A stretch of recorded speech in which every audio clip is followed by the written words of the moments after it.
Welcome to the Hope Unlocked podcast. I'm your host, Kristin Kurtz, and I'm also the founder of New Wings Coaching.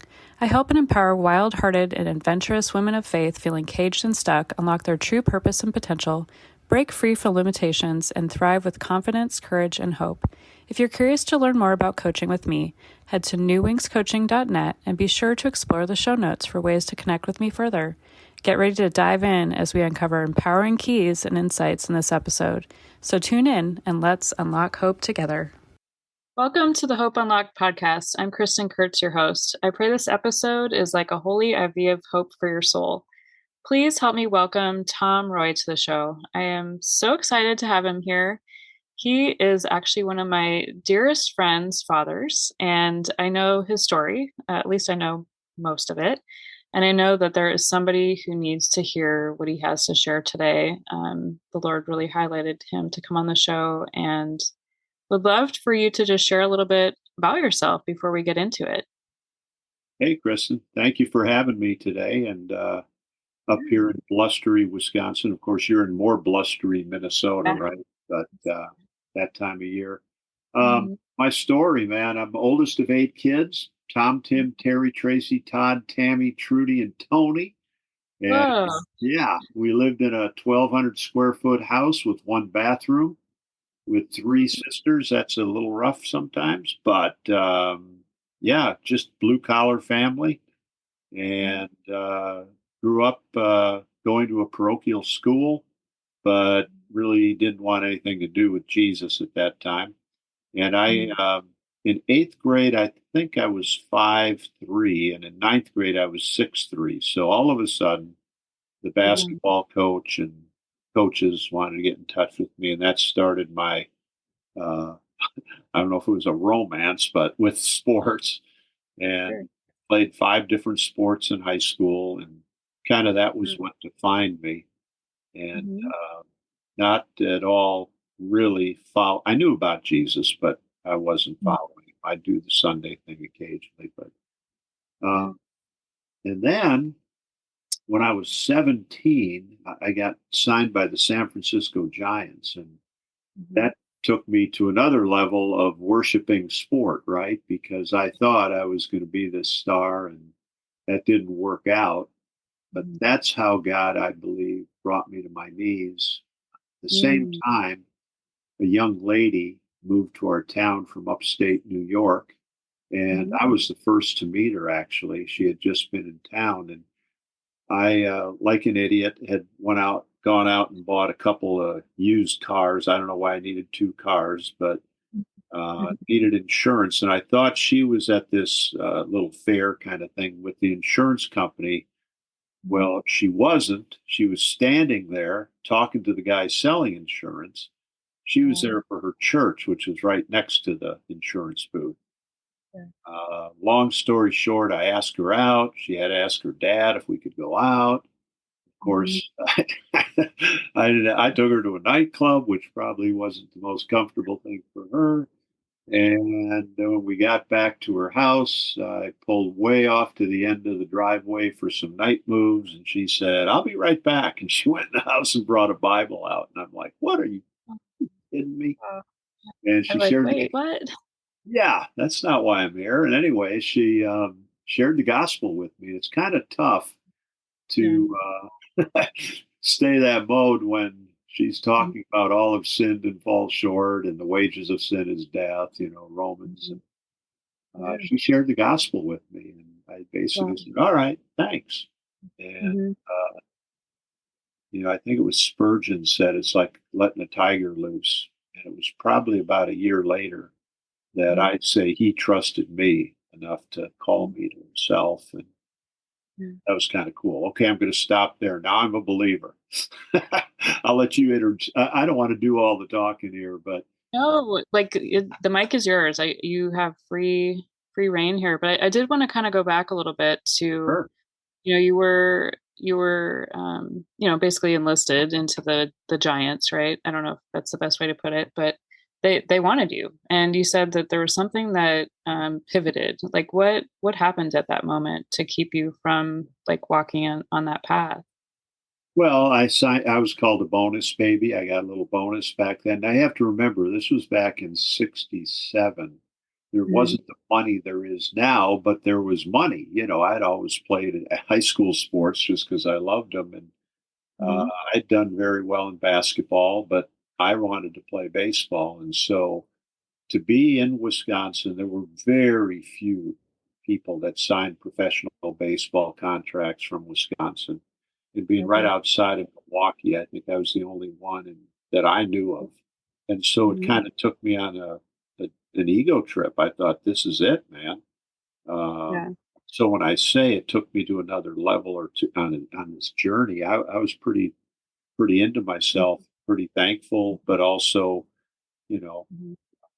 yeah, just a mixture of insecurity and, I'm 17. I'm going to go to spring training with all these grown men. There was that mixed in there too. So you hide behind the insecurity by acting secure, all that stuff.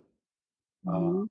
so yeah, it was, our town was a small town, 10,000 people maybe. And so it kind of was a big deal. And I made it probably a bigger deal than it was. Mm-hmm. So what kept you from going down that road then? Like, was there something that happened? Well, they asked me to go home. Yeah. I was in a car wreck, actually a year earlier, and went Mhm. through the windshield, and I was a right-handed pitcher, and my whole right side got pretty Mhm. messed up. But I was young enough, and seeing a Mhm. doctor later, he said you were young enough that your muscles worked for you to keep you in line. We'll call it Mhm. spinal, shoulder, and all that. But Mhm. right after I signed, I knew something wasn't right, and I Mhm. just couldn't throw hard anymore. So I took the money, but I Mhm. never made it. I got released, and that was Mhm. really hard. Yeah, I Very, wanted very to have you share a little bit about that because I know that there's been, I could, I think I've even shared with you a little bit about my son who was injured last year, and it really took him. It literally took him out of baseball himself too. And I was just kind of curious because I know that there might be somebody listening today who thought they were going one way, right? They had their whole life planned on doing this thing and something sideswiped them. How did you cope? Like, what did that look like for you? well. Looking in the rear view mirror first, I'll be 75 tomorrow or the next day. So I've been on this planet a while. Looking in the Hey. rear view mirror, I Mhm. see God did that just to get me to do what I ended up doing with my life, which we haven't gotten into yet. But Mhm. at Yeah. the time, it was interesting. We trained in Casa Grande, Arizona, and I had a room right next to the room where all the coaches met to decide what was going to happen. So every night I had 4 or 5 guys in my room with glass, the water glasses against their ear next to the wall, wanting to listen into the coaches meeting. I had the filet mignon of rooms, right? Because guys wanted all the information. And Mhm. yeah, come on in. Well, all of a Mhm. sudden they all left, and I just was, with my roomie and went to bed. And I got up the next day and I said, I'm not going to breakfast. I'll be fine. They go, no, I think you should go to breakfast. I don't want to go to breakfast. Well, the way the Giants announced who's been released was on a chalkboard at breakfast. And so I Wow. walked down there, and sure enough, my name was on the board. And Wow. I didn't break down then because I was too proud, but I went back to the room and cried my eyes out. Um, Mhm. with some of my bonus, I'd bought a table, a kitchen table for my parents and some furniture. And I Mhm. wanted to be the Messiah, and really help them out because we didn't have great wealth at all. And Sure. uh, now I was going home. So it's kind of that idea. I left a hero, got on Mhm. a plane at Billy Mitchell Field, and I was the man. And now I had to turn around and come home. Very humbling. And Yeah. got a job in a factory. And Mm. it was kind of surreal, like, how in the Yeah. heck was I with Willie Mays one day and Mhm. now in this dungeon, if you will, Mhm. working this job, just trying to figure out life. And Mhm. fortunately, when I got back, that girl was still going to date me? And I basically said, we ended up continuing to date a little bit, but I'd go to church with her or to Bible Mhm. studies. And turns out she didn't really care about sports. And I'm like, Oh, why would you want to date me? I'm no longer, something. And she goes, oh, we can still date. And oh, I know it was now for the sake of listening to the gospel. And mhm, I would take her out, mhm, get her home whenever her dad said, let's say 10 o'clock. I don't know. Then I'd go out to the bars. In mhm, Wisconsin, it was 18 drinking. So I'd get hammered or at least have a few adult beverages. Uh, mhm, yeah, on the weekend, like the old movie Saturday Night Fever. mhm. So Mhm, that was kind of my journey. And little by little, with all that time in my mhm, job, thinking about all kinds of stuff, but one of maybe 10 or 15 different things that go through your head every day when you're working a job like that was the gospel. And mhm, it was about a year later that in her family room with her, that mhm, I finally just gave my life over to Christ. I had nothing to live for. When I signed Kristen, I mhm, knew, and the rules have changed, but I knew that when I signed that I could never play college sports again because that mhm, was the big issue. You're going to go to college to play basketball, baseball, or are you going to go pro? I decided to go pro. And once I got that money, I could not play college sports again. So I was basically trying to find out what I was going to do for a living.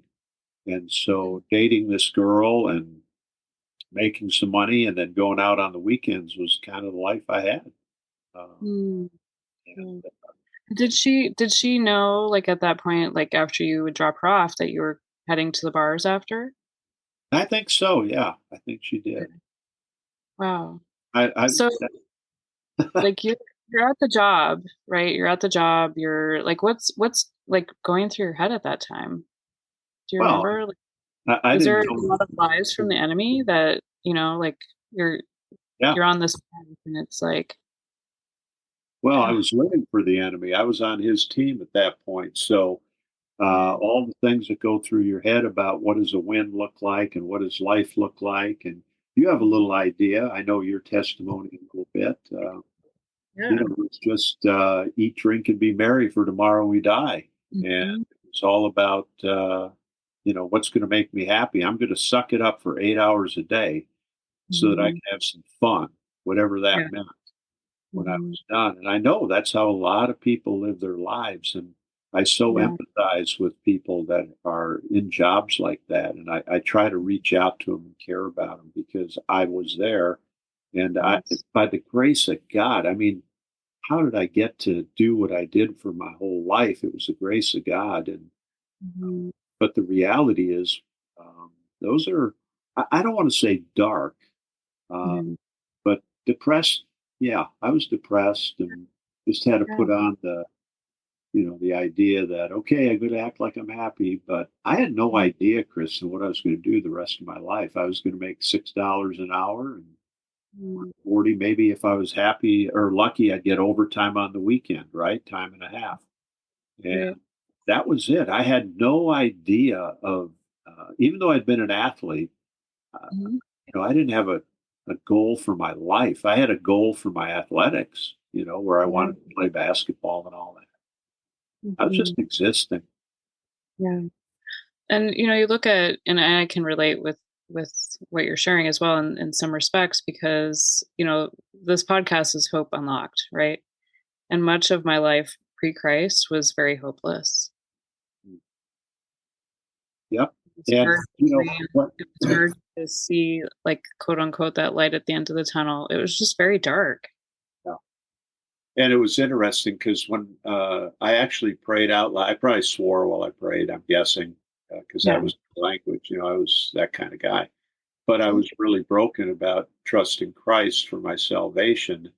And when mhm, I said the prayer, when I was done, mhm, this girl got all excited. And I'm mhm. like, okay, what do you mean? You have no idea what God's going to do. And I said, I have no idea. You're right. I don't have any idea what I'm going to do, much less what God is going to do. Yeah. And then she started talking about, the idea that He has plans for you And she wasn't saying you're going to be successful and all of that, but when you say hope, she was basically excited because now there was hope for me. She wasn't at that point thinking of marrying me. Uh, Okay. but we'd been dating a year or something, so some of that talk happened. But she was more excited about my life and what's going to happen now. And little Mhm. did I know what God was going to do. Yeah. Well, tell us. That's next week. No, I'm just kidding. On the edge of my seat. I'm sure the others are like, "What's next?" Well, So with this girl, first of all, you gotta share more about the girl. let's leave that for later. She may be listening, Okay. but I'll say this: I married her. Okay, Yeah. we've been married 54 years. So, It's but what amazing. what happened right after uh, I prayed to receive Christ? I had always wanted to go into radio, and back in the day, you had to pass 3 exams to be an announcer. Today, if you have talent, you just show up and they put you on the air, right? But back then, there was an engineering piece. There Okay. was an FCC piece and there was an English language piece. Had to take these 3 tests. So I went Okay. to school, a school called Career Academy of Broadcasting in Milwaukee, and Hmm. did that. And I won an award for sportscasting. So this is a little known fact. Uh, Hmm. the idea of winning that award, I didn't get a trophy or anything, but I did. Check this out. I had just thought about this the other day. I don't have it documented anywhere. I did the Yeah. play by play for the Milwaukee Bucks' first win ever Hmm. because that was the prize. The owner of the Bucks owned this school. And so I Oh, think it was Eddie Doucette did the AM game. He was the voice of the Bucks, and I did the FM station. And you okay. talk about that was so exciting for me, sitting Hmm. on courtside and doing the play-by-play and interviewing players. And there are a lot of stories around that, but it gave me some hope. And so Mhm. uh, when I graduated from that school, I put out a bunch of resumes and I had some really nice offers. But being the dork that I was, this is really crazy, right? I had a letter from a station, WBZ in Boston, about possibly you send out tapes and some of the studios get back to you, and they Mhm. said, well, we want you to go to our school for 6 months. Well, it's a 50,000 watt station, which back then was one of the biggest ever, and it was out east, and they want to have all their announcers have a certain style, certain sound. And I was like, I don't want to go back to school again. And so I Mhm. took a job in a little town in West Virginia, Grafton, West Virginia. And the reason I went there is I grew up in Grafton, Wisconsin. And to tell you Oh, what kind of a pea brain I had, I wanted to make sure when I was on the air, I named the town neighbors. correctly. Yeah. So I went, I went from Grafton to Grafton and Grafton. flew to Pittsburgh for $17 from Milwaukee. And then we hitchhiked. My buddy went with me and we got into this town. And the first morning, I was the rookie, so they gave me Sunday morning, which is all preachers because it's the cheapest time, right? So I sat behind the desk there running the control panel, and Mhm. like 7 preachers in a row came in and gave their deal. Well, this one dude, Mhm. he comes up on a Harley and he's got an Adolf Hitler mustache. And I'm like, who is this? And he came in, and you know me a little bit, Kristen. I was kind of drawn to the freaks, if you will. And when Yeah. he was done, I said, I don't know. I said, I think I believe what you believe because he shared the gospel. Well, Mhm. that guy ended up discipling me 5 days a week. So I Oh, thought I was in West Virginia just to do the radio program on mhm. WVBW. And I loved Mhm. it. And I was there a year and a half, but I know that I was there because of the pastor that God's put there to disciple me. We were in the Word. Now, his wife would make me dinner, so I have to tell you that's one of the reasons I went initially, right? A single guy in a The town dinner by is himself with all the stuff that goes along with that and being doing disc jockey stuff and doing sock hops and back then battles of the band and all that kind of stuff, wearing a white suit, that kind of Pat Boone kind of, I don't know, not maybe not. I definitely wasn't Pat Boone. Most people don't know who he is. But anyway, um, I would end up at their house a lot. And Okay. he taught me. And anyway, all of that to say, I was playing basketball and doing fairly well. And he said, Mhm. "Why don't you go to college to play basketball?" And I told him why I didn't. And he said, "Well, Oh, I think our school, it's a Bible college. You could play there." Well, it was Grace College in Winona Lake, Indiana. I had never heard of Grace College. so My this buddy, pastor was I gotta hold on a moment. So this ah, pastor that was discipling you in West Virginia told you about Grace College? he had attended Grace College and Seminary.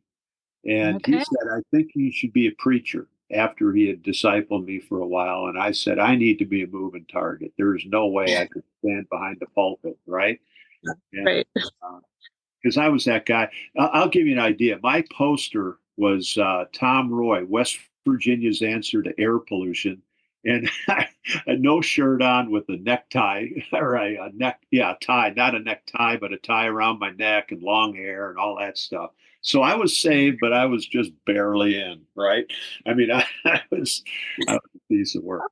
But anyway, I really Yeah. enjoyed his teaching and his Mhm. wife's meals. And so, anyway, I end up on the campus of Grace College. I'd never heard of Grace College. My buddy went to Marquette, the guy the year before me. Now, I was not as good as him. He was really good. But Okay. because of that, we had a lot of exposure.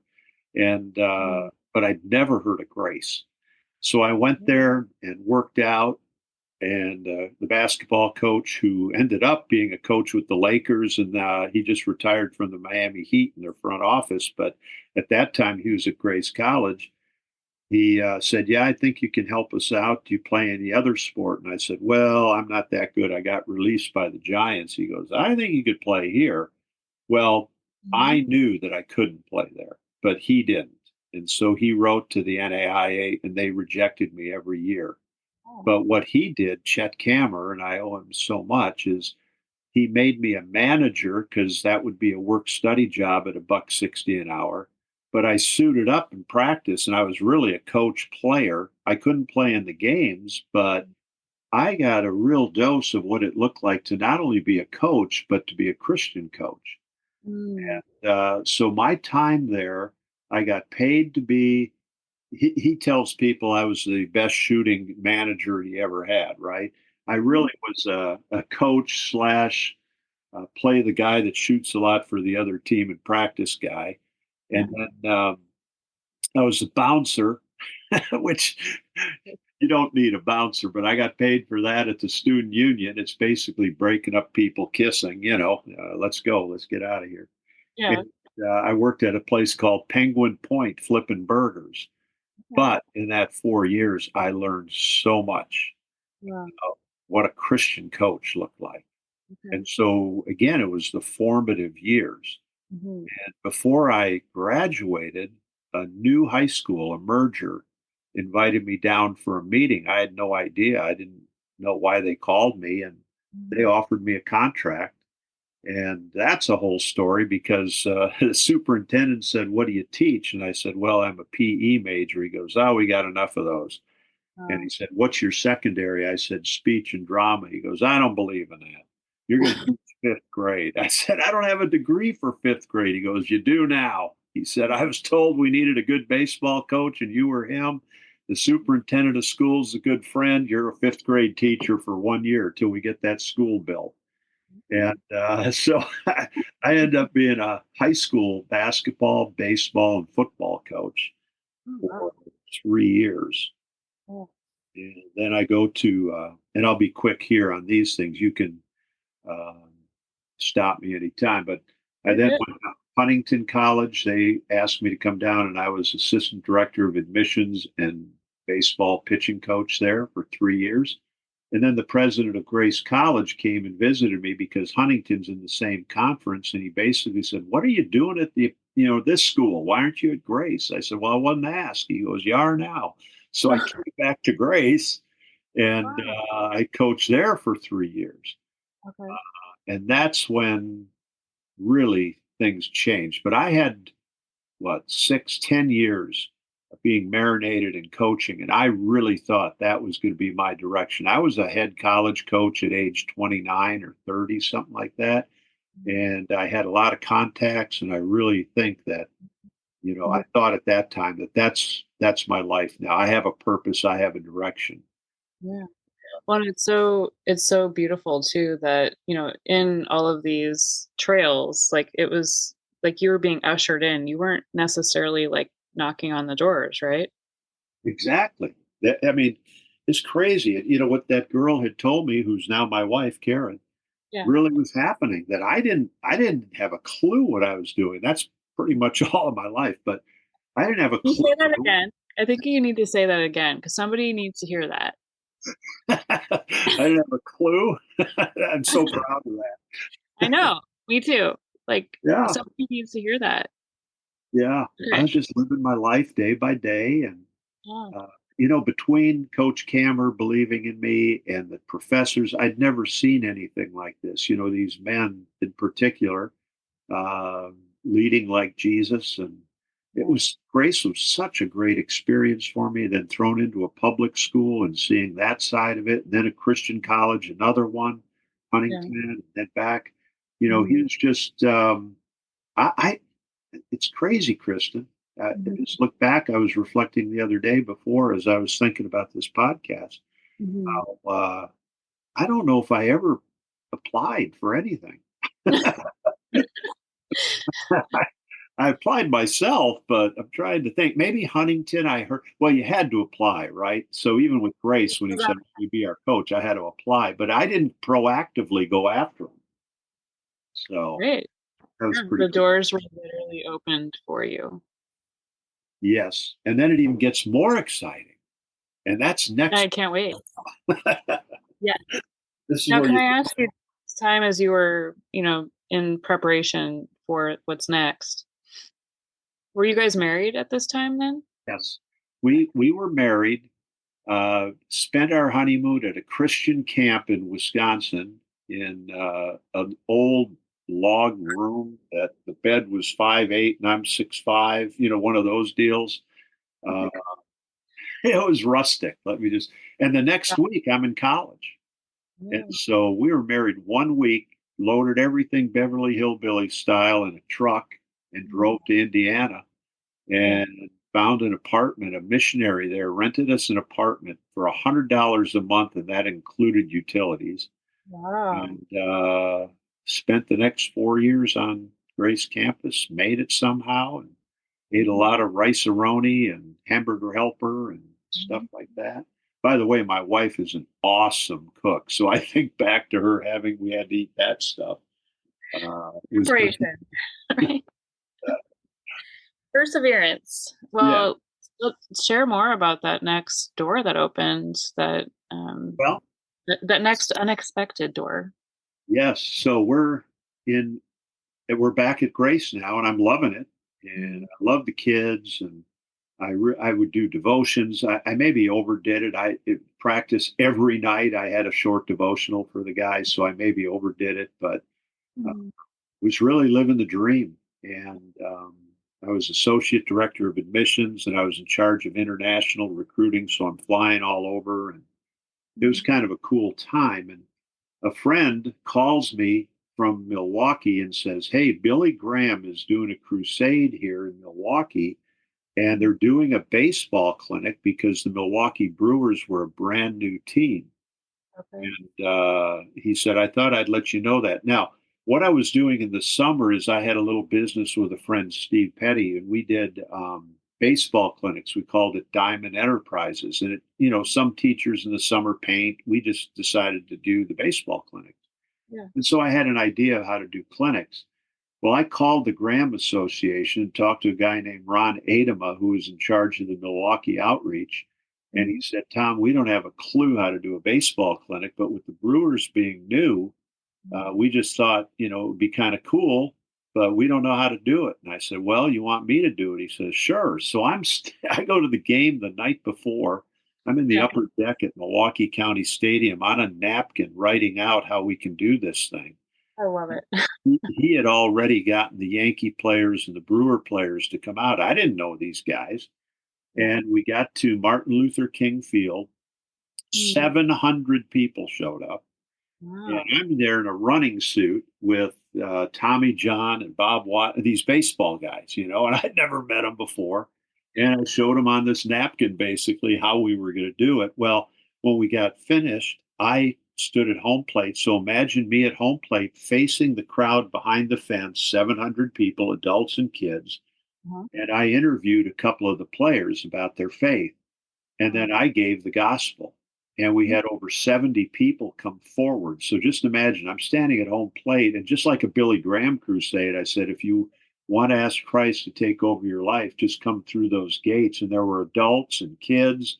And so I looked behind me, and all in the outfield are people one on one with everybody. So the Grahams had, local churches had trained people on how to lead people to Christ and all that. It was pretty amazing. And, I just got chicken skin telling you that. And um, when we were done, Ron pulls me aside and he said, "Hey, this is not what we do, but this is anointed, man." He goes, Yeah. "You need to think about doing this." And I'm like, "What are you talking about?" I didn't say this out. I said, "Oh, thanks, man. It was really cool." Yeah. I'm like, "No, I'm a Christian college coach. I love what I'm doing. I'm not going to do this." Well, the next year, I felt like, hey, let's go back and do it again. And Pastor Terry Angles in Milwaukee had a church, and I had talked to him. But that year, I didn't go through his church, and God taught me something. I just did it on our own. And we had people show up, but it just wasn't the same. And that's when I really understood that I needed to do things locally with local believers instead of coming from Indiana, right? And doing it that way. One other thing, um, I got a call from the chaplain for the Tampa Bay Buccaneers. Now, that's a football team, but he was the one that got the baseball players to come out for the Grahams. And he was chaplain for Tampa Bay, and they were playing the Chicago Bears in Chicago. He said, "I'd like to meet you. Let's have dinner." So Carin and I and Steve and his wife, we went to the Hyatt Regency in Chicago where the players stayed, and we had a lunch together. And this guy started talking about, because my question was, how do I know there are really guys that love Jesus, or they just say that, right? They're not living it. And he told me about an organization, Pro Athletes Outreach, that their whole thing was to disciple these athletes, and baseball chapel. And at the end of the dinner, he turned at me, and these are one of those defining moments. He said, "When are you going to quit nickel and diming it? Step out on faith and do something. You know God's all over this." It's Wow. like, well, thank you, sir. I used to like you. Uh, I'm like, I'm a college coach. I'm a Christian. I'm doing devotion. I didn't say it like that, but that's what I was thinking. Mhm. Well, we get home, and Carin, my wife, goes, "What's the difference if God provides through Grace College or provides through another organization that you start? It's all God's provision." So Karen's the one that led me to Christ. Now she's the one. By the way, our early marriage was interesting because, if we do devotions, I'd tell her what I thought it meant, and she'd go, "I don't think that's what it means," because I was, not a Bible scholar at that time, and so I had to follow her lead a lot of times, eat crow and all that, because I didn't know what I was talking about. Now, as we started this ministry, I had a little better idea, but she is the one that basically said that. Hey, what's the difference? And Wow. so I went down to a local lawyer Mhm. and I said, "I want to incorporate a thing. I don't know how I'm going to use it or anything else." And Mhm. the name I had was Unlimited Potential, which sounds new age, but I'm telling you, Kristen, it's gotten us into countries all over the world. And Yeah. I said, "This is what I want to do with it." And so Yeah. he said, "Well, let's see what we can do." And I said, "Oh, by the way, I have no money." And he said, "Can you make monthly payments?" And I said, "Yeah, I can do that." Now So, you needed money to get the incorporation and yeah, like all the yeah, I found don't know if you've ever been to a lawyer, but they charge. just a little bit. Yeah, That's why I exactly. avoid them. So, but here's the cool part. He was a Christian. And when we finally got the okay that we were a 501c3 non-for-profit called Unlimited Potential Incorporated, he said, you need to come down here and sign some papers. So I went down, and as I was ready to sign, he said to me, now, if you sign that, they know you're a Christian. I said, who's they? Everybody, the government, everybody. Once you sign, so it was kind of one of those aha moments like, whoa, I was all excited, but there's a sobering part of this, right? And so I signed it. And he goes, oh, by the way, and he reached in his drawer and he gave me an envelope of all the money I'd paid him. He said, here's your first gift. And for 42 years, we've never been in the red. Wow. So the anointing was on that. I don't want to cry, but I'm just trying to hold it back right now. You need to pretend because uh, it's so God to do this and take um a story that would look so dark and bring you into a world that would bring light to other people. I yeah, think of like the ragamuffins, like I'm a ragamuffin, right? He would take us and give us a mission that yeah, is so powerful. And I know you have more to share yeah, a little bit. But because I love this so far, and I know that the listeners are waiting to hear what's next. well, then I died. No, I'm Oh just. no! um, so I come back to Grace, and obviously I'm an associate director of admissions. I'm head of the ACSI National Basketball Tournament. I'm the head baseball coach. I'm helping out with basketball. I had all these things, and I went to my boss and I said, "Hey, I know I'm on a 12-month contract, but during the summer I want to do this UPI thing, and can you give me the 3 months and still hire me?" And he goes, "Yeah, we can do that." He said, basically, his name was Ron Henry. He Mm. said, basically, I believe in what you're trying to do, so this is good. Yeah, we'll hire you. We'll give you a 9-month contract. So that's when this church in Milwaukee, Faith Church in Milwaukee with Pastor Terry Angles, said they wanted to do a clinic. And then all of a sudden there was a church in Akron, Akron, Ohio, that was near Cleveland that they wanted to do one. And little by little, that summer we had 2 or 3 clinics, and the next summer we had 5 or 6, which would be on a Saturday morning. The players play at night, getting 2 or 3 players from the visiting team and the home team to come out, the believers, and do a clinic just like we did with the Grahams. And then I would give the gospel, and we did that for 2 or 3 years that way, and then. The International opened in Puerto Rico. A guy named Jose Cora, who, by the way, his 2 sons ended up playing in the big leagues. They were in high school and 8 years old when I met them. One of them is still a manager for a big league team, Alex, and his brother Joey has been a coach for a number of years in the big leagues. But their dad uh, really brought us into Puerto Rico to do clinics over there at the Christmas break. So I didn't have to take time off. But all of that to say, it eventually worked into a full-time position. And Grace was so great. I went from a 9-month contract to a 6-month contract to a 3-month contract while I was trying to raise support. And that's another thing. I got to tell you this one, okay? Yeah, Do we have time? You know, absolutely. most missionaries, you start your thing, then you go to churches and you raise money and you send out letters. And I probably, the first thing we did is we did a banquet, okay, which everybody was doing a banquet. I think we made $6 on the banquet. So I'm like, this is not worth all the work. Wow. And I was doing chapels for a number of the major league teams. And because baseball chapel was awesome to me, they wanted to bless what I was doing. So they would have me speak at their chapels. So one Sunday I'd speak to the Brewers. The next Sunday I'd speak to the Cubs. The next Sunday to the White Sox. Then Detroit. Then Cincinnati. Then Pittsburgh. Then Cleveland. I was kind of an itinerant. Well, what that did is gave me contacts with all these players. So I would go in and do the 15-minute chapel for the teams, but I was developing relationships. And Good. that was so very cool. So now we're going full time, and I thought, you know what? There's this one team that I kind of knew the guys, and they were pretty famous at that time, uh, Mhm. and they were believers. And I thought, I'm going to ask one of them if he'd support me. So I get done with the chapel. I don't want to give his name out. I asked this guy, take him to the side before the game, said, "Here's Mhm. what's going on. Would you please pray?" He goes, "Love to pray."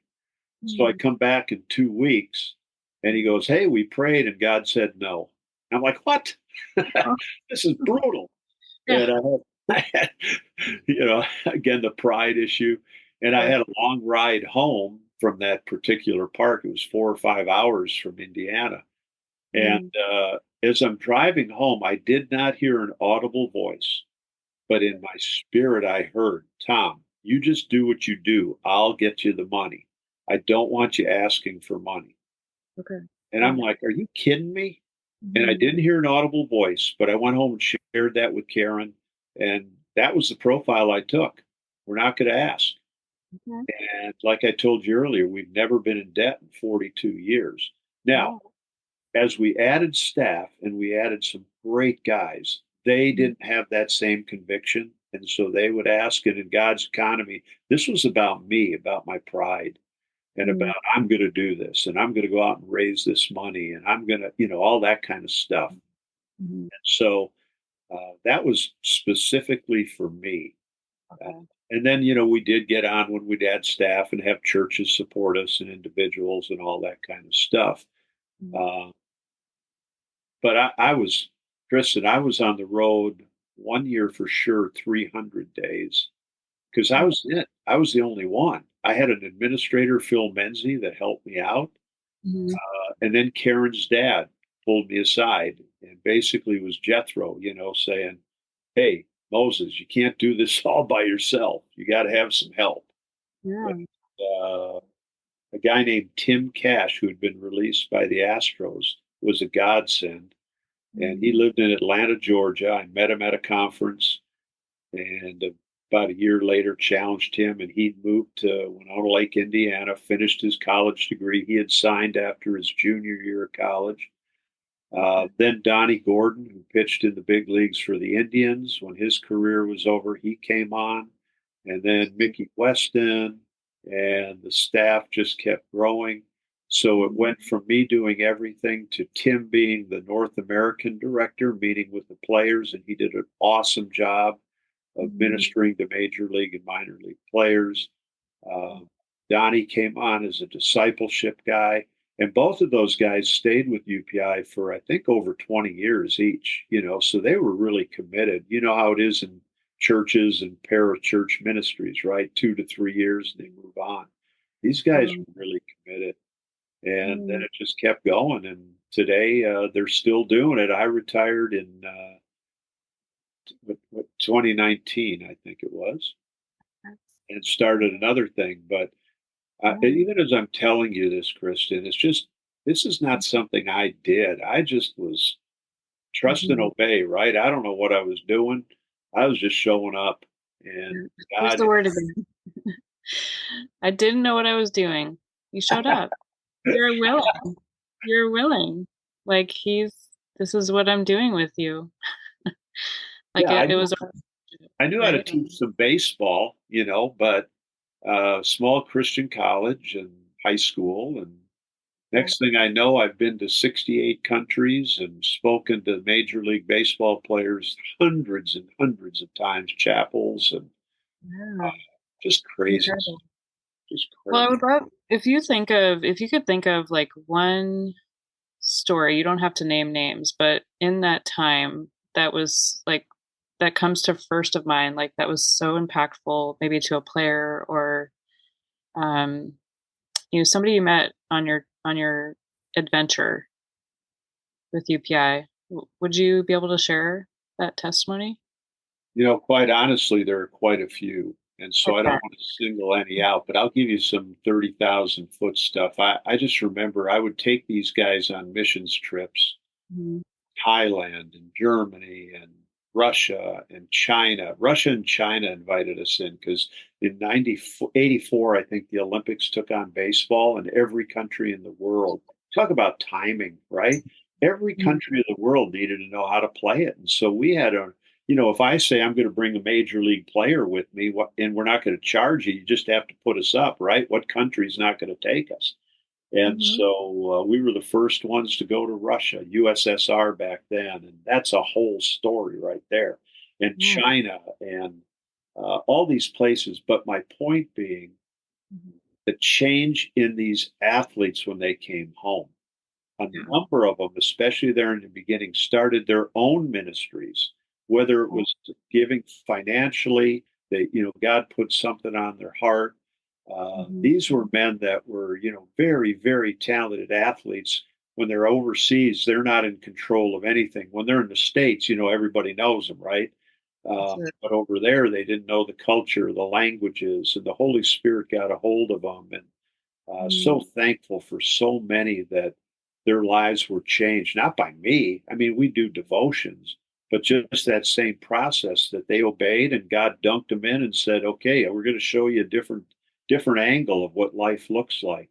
And maybe the least was that they supported ministries like they never did before, but a number of them also started their own works of helping people.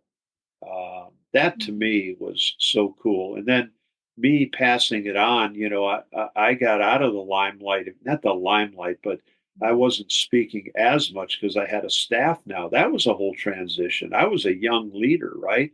And I didn't know what I was doing. And there it is again. Again, right? I just tried to do the best I could and care for them. And I have a book called Flock that I wrote that's kind of my lessons, that I learned along the way. But it wasn't like I had those when I started, I just hopefully pray a lot and make a decision. And in God's economy, here it is 40 some years later, and it's still going. And the leadership there, Mickey's taken over, Mickey Weston. He's the executive director now, and God be the glory. But he was the one that did it. And I know people say that, but you've heard my story. I didn't know what I was doing. And I know. Have you ever considered writing a book called I Don't Know What I'm Doing? I wrote one. I've written a few, but the first one was the history of this whole thing. Like I shared, it's called Released. So, I was released from baseball, and I was released into the gospel, and I was released into the world, that kind of an idea. And it has a lot of different stories and all that in it. But maybe, no, I don't want to write another one. I don't want to write. I've written a few. I don't want to write any more. I'm old. I think we can take that, just all of us, as a remembrance that we don't have to know what we're doing. Kind of like when I started this podcast, I was like, Lord, I don't know what I'm doing. He's like, well, I'll give you some simple keys to get this going. It doesn't have to be complicated. Yeah. Just take the first step, baby. That's it, right? Right. So your first book was Release, and then Flock, and then you have another book, right? I've been involved with 11 of them, but some of them were fiction. But most recently, so I retired. And the day after, Grace, athletic director, a good friend, called me in and said, would you want to be our head baseball coach? And I said, no. And after a while, I said, well, I'll be a co-head coach because the current coach they had now was young. And he said, the AD said, it'd be good to have some gray hair in the dugout. So I said, okay, I'll be an assistant, but anything with two heads is a monster. I'm just going to coach this guy. And he and I have become, in fact, I just did his wedding 2 weeks ago. We became good friends, right? And so now I'm back in the dugout again, wearing the stretch pants. And I started a thing called Shepherd Coach. Yes. And so I've written a book called, God's Guides. I don't want to use the I word, but my name's on it. It's called Shepherd Coach. And it's saying, how do you take your faith onto the field, into the locker room as a leader, as a coach? And then the second book was Flock, because the name of the group that I have is called Shepherd Coach Network. So the first book for that series was Shepherd Coach, then Flock, and then the last one, Shepherd Culture. And the two of the three are workbooks. The Flock is a literal paperback, but the other two are workbooks for coaches and athletic directors to say, how can I better tweak and or even start bringing Christ into my coaching? And Mm. it's been kind of cool. There's a guy named Matt Binkert, who's an athletic director at Warsaw High School, a school about 2,500. He and I wrote that last book together, and he's an athletic director. He has 80 coaches under him. It's a public school, and they've taken on the shepherd coach idea. They can't use the scripture, but they definitely use the ideas. And so he's become a close partner now with Shepherd Coach Network. So it changed me. And I felt like I needed to be in the dugout, right? So with Grace, I was in the dugout with him that year. We actually did pretty well. Uh, and now I just kind of waiting to say, okay, God, what's next? But Shepherd Coach Network is doing its thing. Yeah. Well, tell me a little bit more. Like, are you doing something specifically with Shepherd Coach Network? Are you discipling people like one on one as well? Yeah, what happened was we had a certification program. So I would go out and speak at various events, make Mhm. myself available to coaches. Yeah. And then it's not a non for profit. So, there's a fee to have me come in and speak and all that kind of stuff. And then we went to the certification program and certified a number of coaches, high school and college. Mhm. And then it kind of went quiet. And I know now why. Mm. We've been in negotiations, and it hasn't been negotiating like you'd think negotiating. It's just how can we do this best with Grace Mm. Seminary to put this digital. And Oh, so we've been quiet for the last 6 months, but we're preparing to put this whole program on their platform, which is kind wow. of cool to have the background, the backing of a seminary, if you will. Uh, Mhm. but putting our materials for certification in a digital form so that at my advanced age, I don't have to teach everyone, but people can Sure. just buy it and click on a link and follow it and be certified as a shepherd Wow. coach. So I'd Incredible. like to go out and speak. I haven't had that many.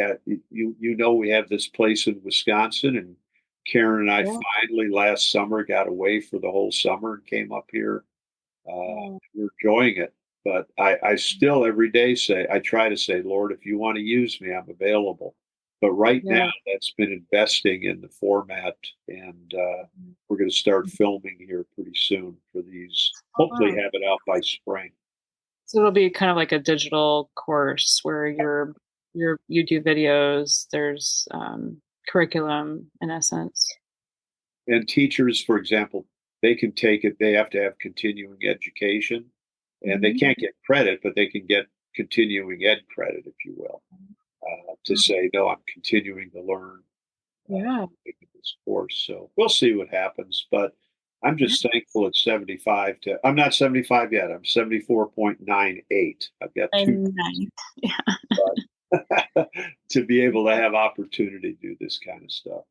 Yes. Well, I would love to just hear a little bit more of, obviously you're a family man, and what was this like as a family? Like, I can imagine it was quite an adventure Yeah. for, for the girls. I know the girls, so Amy is such a dear friend of mine, and like I just love your family dearly.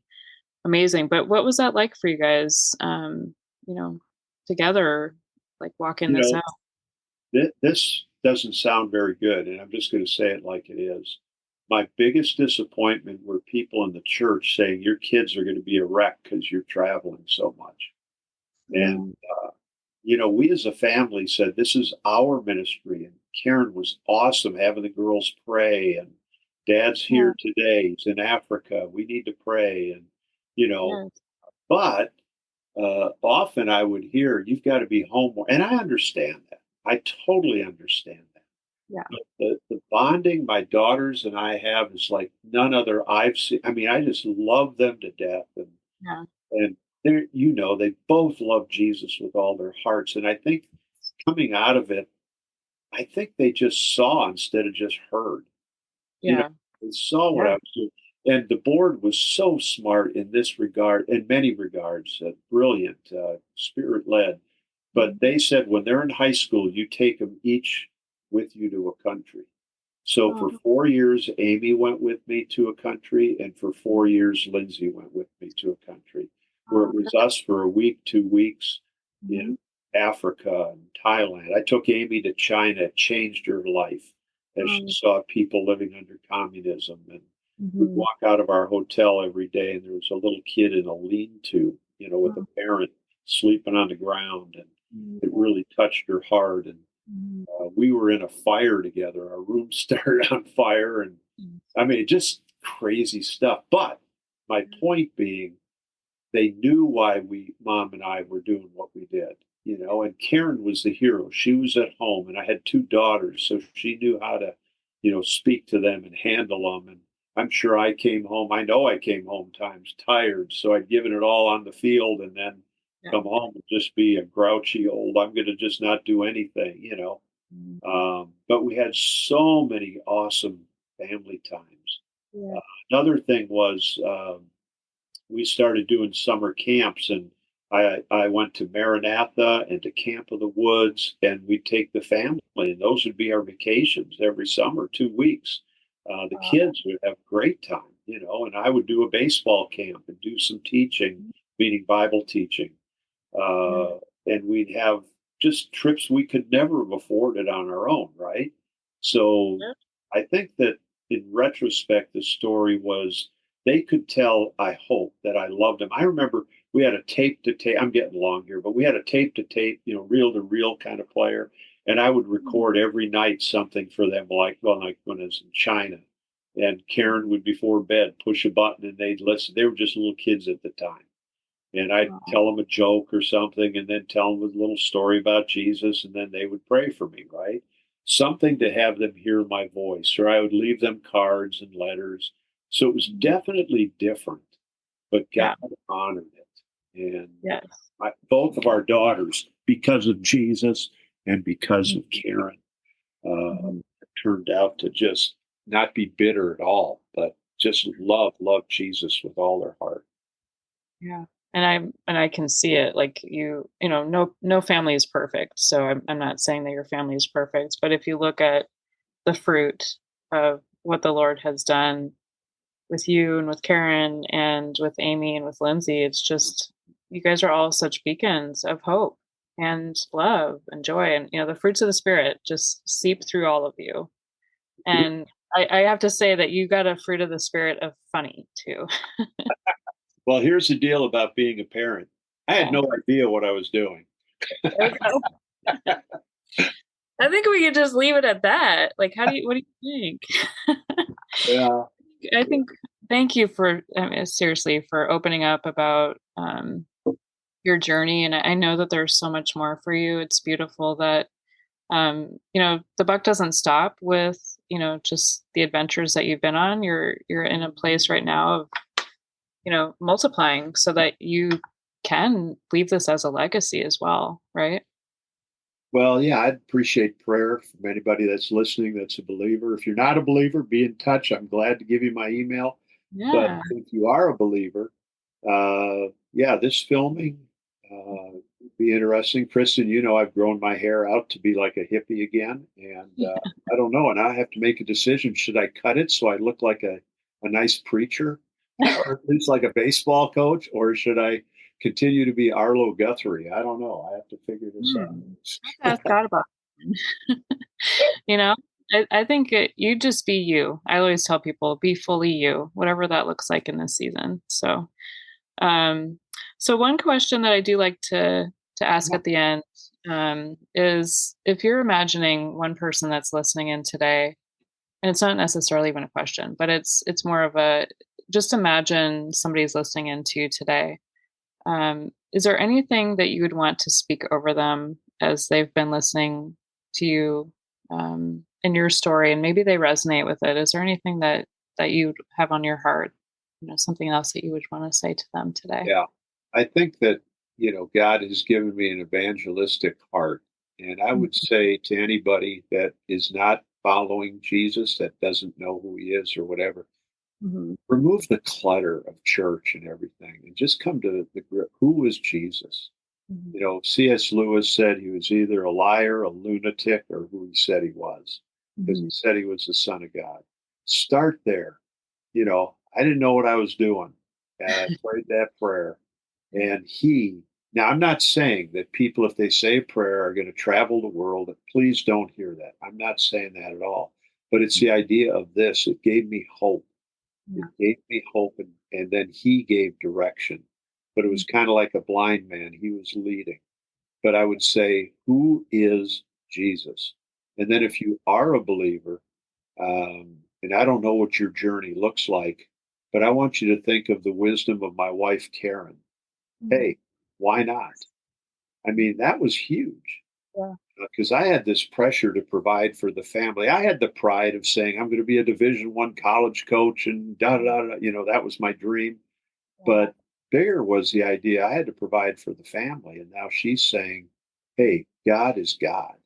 And if he puts something on your heart, go for it. Yeah. It's not a blind faith, it's a tested faith. For Mhm. me, it was more blind because I was just, okay, I'll see what happens. But he's shown himself to be faithful over and over and over again. And Kristin, your podcast, 100 of them. Wow. That's Mhm. another. You were the same, right? You're like, I don't know what I'm doing here, but let's get it done. Let's see what I still don't know what I'm doing. I don't know about that, but Yeah. I just think that those would be the two things that I would like to share. Well, thank you. Would you be open to praying over this particular person that you have in mind? I'd love to. Thank you. Father, first of all, thank you for Jesus. I Mhm. humbly come to you again only because of him. Mhm. And Lord, I want to be real as I talk to you, and I want to pray about who might be listening Mhm. today. It's not about numbers, Father. I know I've done clinics for 3 or 4, and you've touched the hearts. And I pray for that person out there that has some interest in Jesus, but has never personally asked for him to forgive them and take over their lives. Mhm. That somehow you would use this. And for that believer that's living in fear of stepping out, that they would step out in faith, trusting you, seeing that you are good and that you care, and that you would surround them like you have Kristen and myself with people that will help them in this journey. When we're blind, being led sometimes is the best way to go because you know where you're taking us. So I pray for those two, either individuals or groups that might be listening today. And I thank you for Kristen and the blessing and anointing that's on her life, her story, in the way that you are using her now. Would you continue to give her these opportunities to be your rep? Yeah. Mhm. In the name of Jesus, I pray this. Amen. Amen. Well, thank you, Tom. You are such a blessing. Sometimes I want to call you my second dad because you're so awesome. I'd um, be honored to be your father yeah, at a distance. I'm not giving you money, but go I know. ahead. No, no. You're not getting anything for Christmas. Sorry. How about a card? I'm just kidding. Well, I will be sure to link Tom's contact info in the show notes. If you have anything else that if you want to reach out to him, if you have anything like you want to connect with him, hear more about his story, I will be sure to add that in the show notes. So check those out.